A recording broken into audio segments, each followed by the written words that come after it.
नमस्ते दोस्तों, क्या आपको लगता है कि गुलामी अब इतिहास बन चुकी है? जब हम स्लेवरी सुनते हैं तो दिमाग में जंजीरों में जकड़े लोग आते हैं, लेकिन क्या आज हर इंसान सच में आजाद है? सच्चाई ये है कि आज भी करोड़ों लोग ऐसे हैं जिनकी जिंदगी पर उनका खुद का कोई नियंत्रण नहीं है। ये गुलामी अब नए छिपे हुए रूप में हमारे सामने है, राजनीतिक कब्जा, आर्थिक शोषण और तानाशाही के साए में।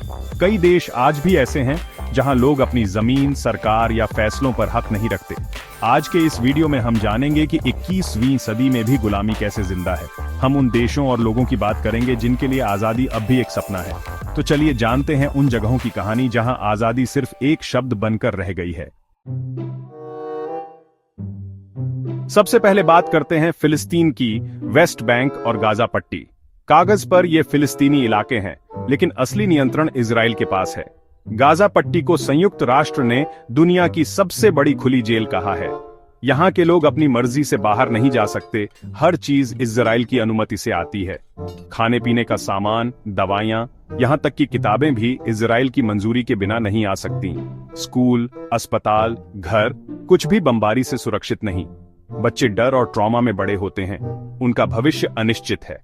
वेस्ट बैंक में भी हालात अलग नहीं। इजरायली बस्तियां बढ़ रही हैं, फिलिस्तीनियों की जमीन छीनी जा रही है। जगह जगह चेक पॉइंट्स हैं, जहां घंटों इंतजार करना पड़ता है अपने ही देश में आने जाने के लिए। एक फिलिस्तीनी को अपने खेत में जाने के लिए भी इजरायली सैनिक की इजाजत चाहिए। जब आपकी जिंदगी, जमीन और भविष्य पर आपका कोई हक न हो, तो क्या ये आजादी है? फिलिस्तीन आज भी 21वीं सदी की गुलामी का सबसे बड़ा उदाहरण है। अब चलते हैं वेस्टर्न सहारा, अफ्रीका का एक भूला हुआ संघर्ष। 1975 तक ये स्पेन की कॉलोनी था, लेकिन स्पेन के जाने के बाद मोरक्को ने इस पर कब्जा कर लिया। सहरावी लोग अपनी आजादी के लिए लड़ रहे हैं, लेकिन लाखों लोग आज भी अल्जीरिया के रेगिस्तानी कैंपों में शरणार्थी हैं। मोरक्को ने वेस्टर्न सहारा को 2700 किलोमीटर लंबी दीवार से बांट दिया है, जो परिवारों को अलग करती है। मोरक्को के कब्जे वाले हिस्से में रहने वाले सहरावी लोगों को मानवाधिकार हनन, गिरफ्तारी और टॉर्चर का सामना करना पड़ता है। उनकी संस्कृति और भाषा को दबाया जा रहा है। ये सांस्कृतिक गुलामी है। दुनिया इस मुद्दे पर लगभग चुप है, क्योंकि वेस्टर्न सहारा के संसाधनों में कई देशों की दिलचस्पी है। संयुक्त राष्ट्र ने जनमत संग्रह का वादा किया था, लेकिन वो आज तक पूरा नहीं हुआ। वेस्टर्न सहारा आज भी अपनी पहचान और आजादी के लिए तरस रहा है। अब बात तिब्बत की, दुनिया की छत, जो कभी बौद्ध संस्कृति और दलाई लामा के लिए जानी जाती थी। 1950 में चीन ने तिब्बत पर कब्जा किया, जिसे तिब्बती लोग अपनी आजादी का अंत मानते हैं। दलाई लामा और हजारों तिब्बती निर्वासन में हैं, और तिब्बत के लोग आज भी अपने गुरु और आजादी की वापसी का सपना देख रहे हैं। चीन ने तिब्बती भाषा और संस्कृति को दबाने के लिए स्कूलों में मंदारिन थोपी, मठों पर प्रतिबंध लगाए और दलाई लामा की तस्वीर रखना अपराध बना दिया। तिब्बत एक सर्विलांस स्टेट बन चुका है। हर कोने में कैमरे, इंटरनेट पर सेंसरशिप और सरकार की आलोचना पर कड़ी सजा। तिब्बती लोगों को अपनी भाषा, धर्म और पहचान जताने की आजादी नहीं है। वे अपनी ही जमीन पर अजनबी बन गए हैं, लेकिन उनका शांतिपूर्ण संघर्ष जारी है। तिब्बत आज भी सांस्कृतिक और राजनीतिक गुलामी का शिकार है। अब बात उत्तर कोरिया की, एक ऐसा देश जो पूरी दुनिया से कटा हुआ है। यहाँ के लोगों को इंटरनेट, बाहरी दुनिया या आजाद सोच की इजाजत नहीं है। किम परिवार की पूजा अनिवार्य है और हर घर में उनकी तस्वीरें लगाना जरूरी है। सरकार या किम जोंग उनके खिलाफ बोलना तो दूर, सवाल उठाना भी अपराध है। 3 पीढ़ियों की सजा के कानून के तहत पूरा परिवार लेबर कैंप में भेजा जा सकता है। देश में अकाल और भूखमरी आम है, लेकिन सरकार न्यूक्लियर हथियारों पर पैसा खर्च करती है। देश छोड़ना मना है। पकड़े जाने पर गोली या उम्र कैद।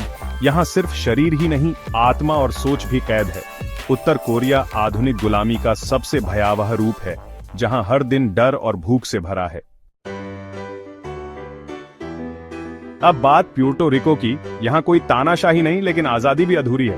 प्यूर्टो रिको अमेरिकी अनइनकॉर्पोरेटेड टेरिटरी है। लोग अमेरिकी नागरिक हैं, लेकिन उनके अधिकार पूरे नहीं।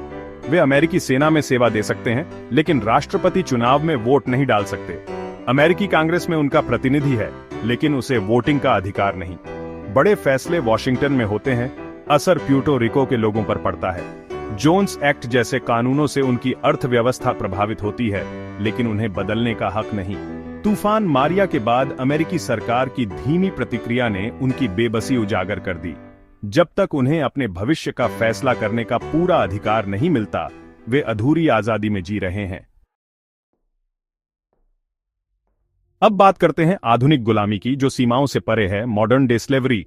ह्यूमन ट्रैफिकिंग इसका सबसे भयानक रूप है। लाखों लोग हर साल धोखे या जबरदस्ती गुलामी में धकेले जाते हैं।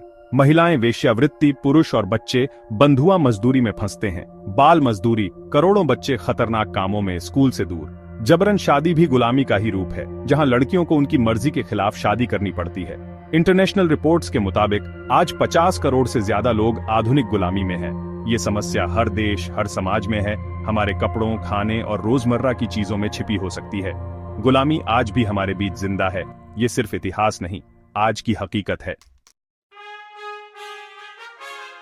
आज हमने देखा कि गुलामी सिर्फ इतिहास नहीं, बल्कि आज भी करोड़ों लोगों की हकीकत है। फिलिस्तीन, तिब्बत, वेस्टर्न सहारा, उत्तर कोरिया, हर जगह आजादी एक सपना है। लेकिन बदलाव के लिए सिर्फ जानना काफी नहीं, आवाज उठाइए, जानकारी फैलाइए। इस वीडियो को शेयर करें ताकि ज्यादा लोग सच्चाई जान सकें।